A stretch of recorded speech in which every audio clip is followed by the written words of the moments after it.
करीब 2 दशक पहले जब तालिबान की अफगानिस्तान में सरकार आई तो उसने सबसे पहले बामियान में बुद्ध की मूर्ति को तोड़ा।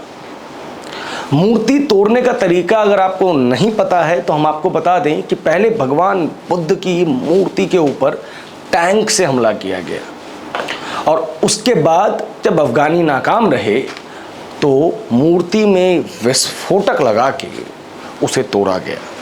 यह विध्वंसक दृश्य था। तालिबानियों का कहना था कि अफगानियों को शुद्ध करने का समय आ गया है, यहाँ पे बुत परस्त लोग नहीं रहेंगे।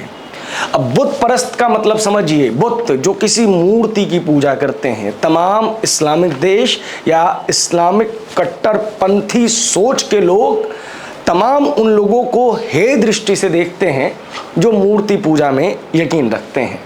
हालांकि ये हमारी आराधना का एक तरीका है। हम किस तरीके से पूजा अर्चना करते हैं, इस चीज़ के लिए किसी इस्लामिक ऑर्गेनाइजेशन से हमें सर्टिफिकेट लेने की ज़रूरत नहीं है, लेकिन फिर भी हम बुत परस्त कहलाते हैं, हम बुतों की पूजा करते हैं। ये घटना करीब 2 दशक पहले की है, लेकिन आज मैं इसका जिक्र क्यों कर रहा हूँ? क्योंकि इसका जिक्र करना ज़रूरी हो गया है।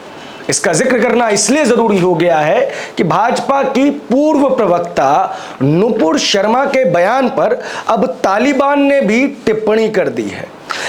तालिबान ने कहा है कि भारत सरकार अपने अधिकारियों को इस्लाम के खिलाफ बोलने से रोके।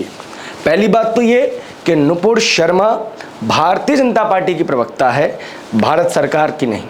और दूसरी चीज़, जो तालिबान दुनिया को बुत परस्त होने से रोकना चाहता था, बुत परस्ती से शुद्धि चाहता था, जो बुतों की पूजा को हे दृष्टि से देखता था, वो ये चाह रहा है कि लोग उसके धर्म का, उसके पूजा अर्चना की तरीके का सम्मान करें। तो दूसरों पे उंगली उठाने से पहले सबसे पहले एक बार अपनी गिरेबान में तो झांक कर जरूर देखना चाहिए। ये वही तालिबान है जिसने लोगों का जीना दुर्भर कर दिया है। ये वही तालिबान है जिसकी डिक्शनरी में ह्यूमन राइट्स जैसे टर्म नहीं है।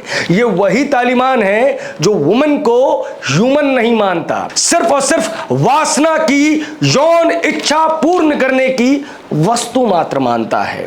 तो जो व्यक्ति को ना समझे, जो व्यक्ति को इंसान ना समझे, वो व्यक्ति चाह रहा है कि उसके धर्म की इज्जत की जाए। बहरहाल धर्म की इज्जत बनी रहनी चाहिए। ये वीडियो सिर्फ और सिर्फ तालिबान की टिप्पणी के खिलाफ है, धर्म के खिलाफ नहीं। दुनिया में जितने भी धर्म हैं उनका पूरा सम्मान होना चाहिए। क्यों? क्योंकि ये उनके इष्ट के प्रति उनकी अभिव्यक्ति का एक तरीका मात्र है, जिससे ना हमें परहेज है ना आपको परहेज है। लेकिन अफगानिस्तान ने जब ये टिप्पणी की है तो ये ज़रूरी हो जाता है आपको बताना कि अफगानिस्तान के अंदर बाकी धर्मों की कितनी इज्जत है। तो मसलन 1950-60 की बात करते हैं, काबुल जो कि अफगानिस्तान की राजधानी है, वहाँ पे 1/3 आबादी हिंदू और सिखों की थी।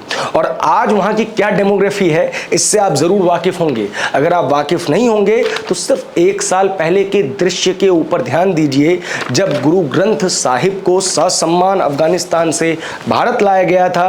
भारत के बड़े बड़े नेता हरदीप सिंह पुरी केंद्रीय मंत्री गुरु ग्रंथ साहिब जी को अपने सिर पर उठाकर लेके आए थे और गुरुद्वारे के अंदर उनकी स्थापना करवाई थी। ये बताता है कि वहाँ पे गुरुद्वारों की क्या स्थिति होने वाली थी। मंदिर की तो क्या ही बात करें, क्योंकि बुत पूजा के खिलाफ तो ये व्यक्ति पहले से ही है। 5वें-6ठे दशक में बुद्ध की ये मूर्ति बनाई गई थी बामियान में। ऐतिहासिक स्रोतों के हिसाब से बहुत ऊंची मूर्ति थी। इसका मतलब साफ है कि अफगानिस्तान के अंदर तब बौद्धों का बहुत प्रभुत्व रहा होगा, वहाँ पे बौद्धों का शासन रहा होगा। और अफगानिस्तान से कौन कौन आए हैं या तो आप जानते ही हैं, मोहम्मद गौरी, नादिर शाह। मोहम्मद गौरी से शुरू हुआ ये काफिला नादिर शाह अब्दाली पे जाके समाप्त होता है।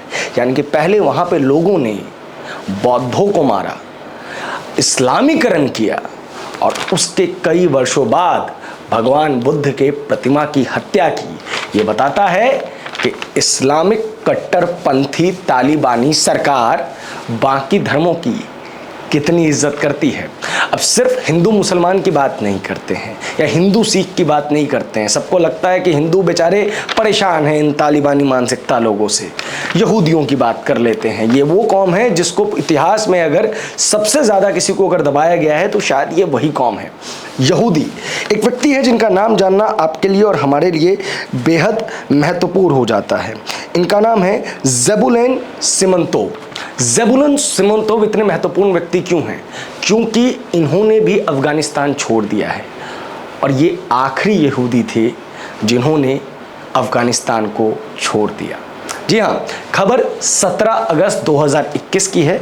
17 अगस्त 2021 को ज़ेबुलेन सिमोनतोव के अफ़गानिस्तान छोड़ते ही अफ़गानिस्तान से यहूदियों के इतिहास का एक अध्याय समाप्त हो गया। सिमोनतोव हेरात में जन्मे थे, लेकिन वो बचपन में ही काबुल चले गए।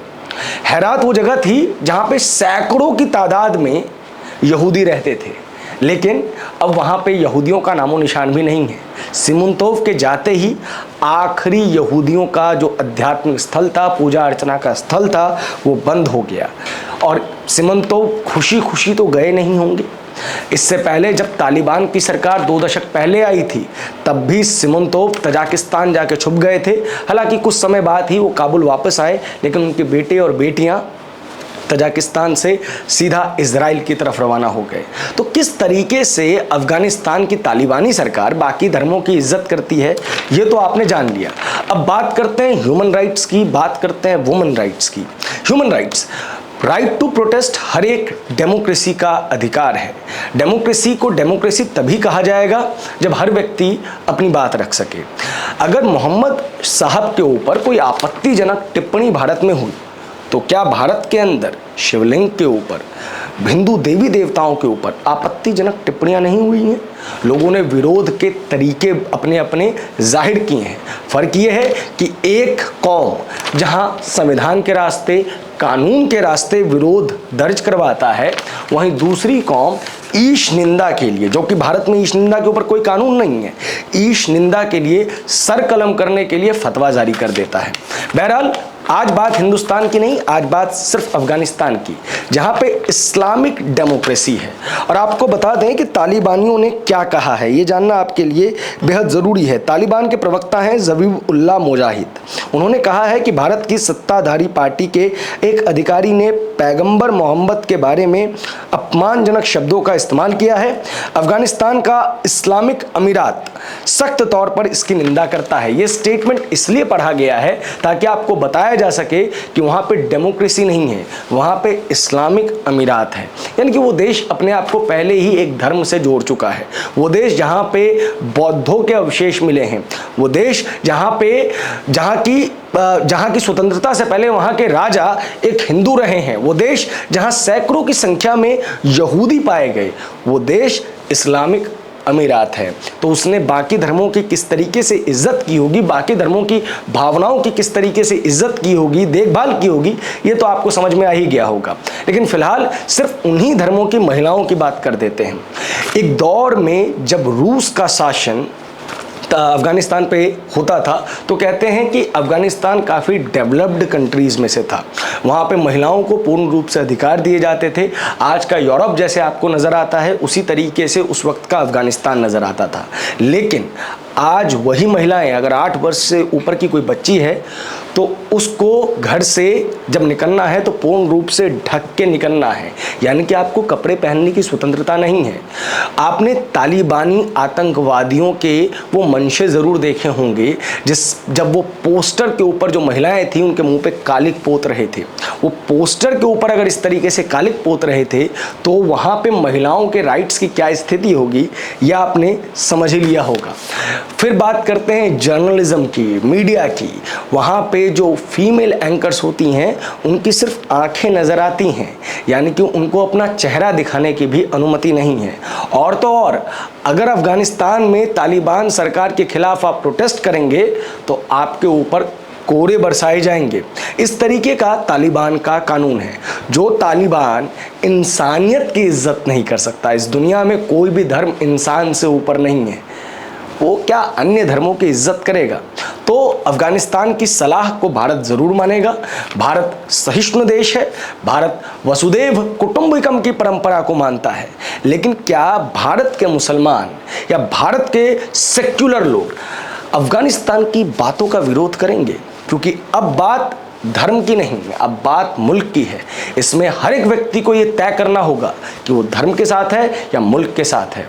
क्योंकि भारत के ऊपर की गई कोई भी टिप्पणी किसी भी भारतवासी को बर्दाश्त नहीं हो सकती, चाहे उसकी जाति कोई भी हो, उसका लिंग कोई भी हो, उसका रंग कोई भी हो, उसका धर्म कोई भी हो। हम हिंदुस्तानी पहले हैं, हमारा धर्म दूसरे नंबर पर है। फिलहाल इस खबर में इतना ही। मेरा नाम है प्रभात, आप देख रहे हैं द मनमौजी। इस खबर पर आपकी जो भी प्रतिक्रिया है कमेंट बॉक्स में जरूर बताएं। अगर आप मुझसे सहमत हैं तो इस वीडियो को शेयर करें, अगर आप मुझसे असहमत हैं तो कमेंट बॉक्स में मुझे करेक्ट करें। धन्यवाद।